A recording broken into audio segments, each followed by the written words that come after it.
जैसिफ न स्टोरी में आपका फिर से स्वागत है। आज मैं आपको साल 2009 की एक कॉमेडी, फैंटेसी और मिस्ट्री फिल्म सिंबल की कहानी बताऊंगा। स्पॉइलर आगे हैं, संभल कर देखना। एक जापानी आदमी बहुत ही रंग बिरंगे पजामे पहनकर एक सफेद खाली कमरे में जागता है। उस कमरे में न कोई दरवाजा होता है, न खिड़की और न ही छत दिखाई देती है। जब वह आदमी दीवार के पास जाकर ध्यान से देखता है तो उसे दीवार से कुछ अजीब बाहर निकला हुआ दिखता है। वह चीज पुरुषों के प्राइवेट पार्ट जैसी दिख रही होती है। वह डरते डरते उसे छूता है और जैसे ही उसका सिर दबाता है, अचानक पूरे कमरे की दीवारों और फर्श से सैकड़ों हंसते हुए छोटे छोटे बेबी एंजेल बाहर निकल आते हैं। कुछ सेकंड बाद वे फिर गायब हो जाते हैं, लेकिन जाते जाते अपनी दीवार से निकली हुई वैसी ही आकृतियां छोड़ जाते हैं। यह लर्निंग नाम का पहला फेज होता है। आदमी डर जाता है, वह चिल्लाता है, रोता है और मदद मांगता है, लेकिन कोई जवाब नहीं मिलता। फिर वह अलग अलग बटन दबाना शुरू करता है ताकि समझ सके कि क्या हो रहा है। हर बटन दबाने पर कोई अलग चीज कमरे में गिरती है। कहीं से टूथब्रश आता है, कहीं से बड़ा फूलदान, कहीं से गेंद। और अगर वह वही बटन दोबारा दबाता है तो वही चीज दोबारा मिलती है।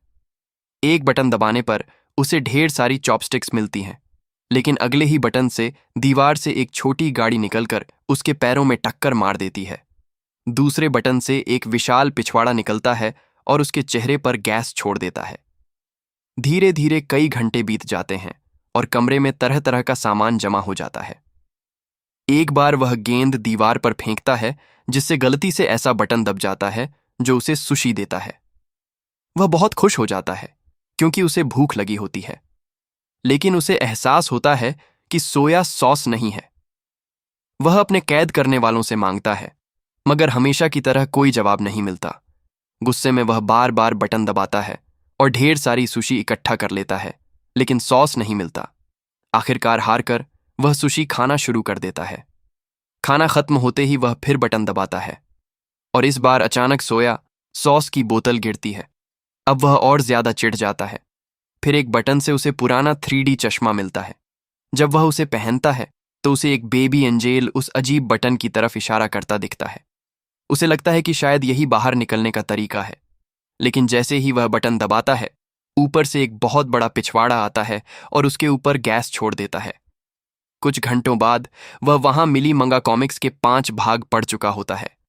जब वह छठा भाग पाने की कोशिश करता है तो उसे 7वां मिल जाता है, फिर 8वां, फिर 9वां, लेकिन छठा कभी नहीं मिलता।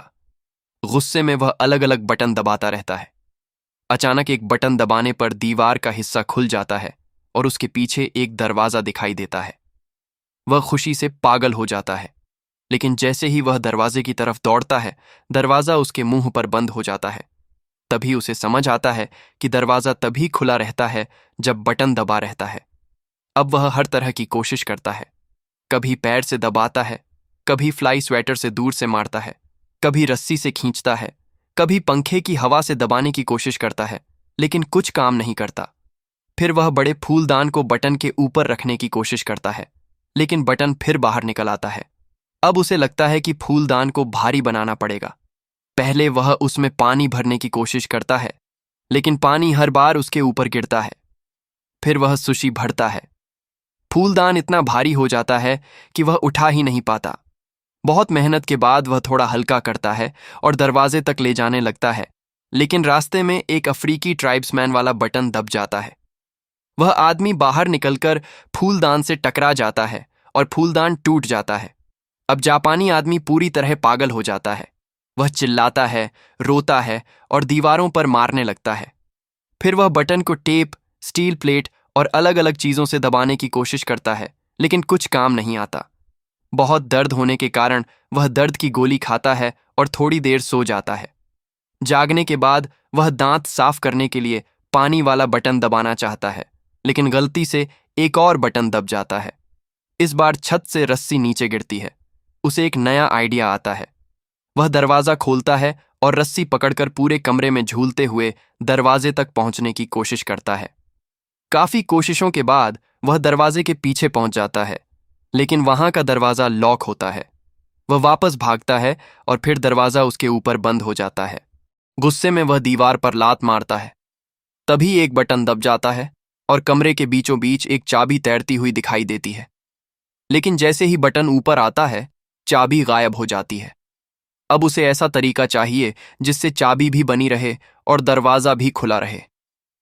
कई कोशिशों के बाद उसे एक प्लंजर मिलता है।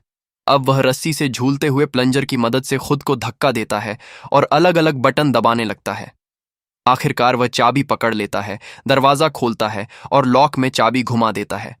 लेकिन अंदर एक और लॉक होता है जिसमें 3 नंबर डालने पड़ते हैं।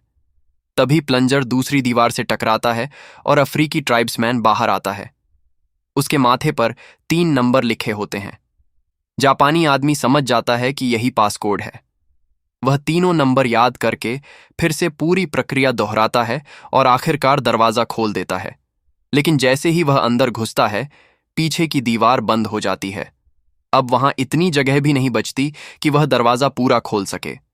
वह टूट जाता है। रोते हुए उसे कमरे की सारी मजेदार चीजें याद आने लगती हैं। उसे एहसास होता है कि पहले कम से कम उसके पास जगह और मनोरंजन था। तभी उसे एक तरफ से हवा महसूस होती है। वह दीवार को छूता है और समझ जाता है कि वहां नकली पैनल है। वह उसे तोड़कर बाहर भागता है। अब वह खुद को एक अंधेरी जगह में बने लंबे गलियारे में पाता है। वह बहुत देर तक भागता रहता है। उसके बाल लंबे हो जाते हैं और पजामे का रंग फीका पड़ जाता है। आखिरकार वह दूसरे कमरे में पहुंचता है। यह कमरा भी खाली होता है, लेकिन यहां छोटे एंजेल नहीं बल्कि बड़े एंजेल होते हैं। यह प्रैक्टिस नाम का दूसरा फेज होता है। उसी समय मेक्सिको में एस्कार्गो मैन नाम का बूढ़ा रेसलर अपनी फैमिली के साथ रहता है। उसकी पत्नी चिंतित होती है क्योंकि वह बहुत चुप रहने लगा है। उसका बेटा एंटोनियो स्कूल में बुली होता है क्योंकि सब लोग उसके पिता को कमजोर समझते हैं। शाम को रेसलिंग मैच शुरू होता है। एस्कार्गो मैन अपने पार्टनर सिल्वर ईगल के साथ लड़ने उतरता है, लेकिन विरोधी बहुत ताकतवर होते हैं। तभी रहस्यमयी कमरे वाला आदमी एक बटन दबाता है और अचानक एस्कार्गो मैन की गर्दन बहुत लंबी हो जाती है, जिससे वह दोनों दुश्मनों को गिरा देता है। कमरे वाला आदमी हैरान रह जाता है। अब वह अलग अलग बटन दबाने लगता है। एक बटन से लॉस एंजलिस में रॉक सिंगर आग उगलने लगता है। दूसरे से रूस का जादूगर अपनी ट्रिक खराब कर देता है। तीसरे से चीन का आदमी कुत्तों की तरह भौंकने लगता है।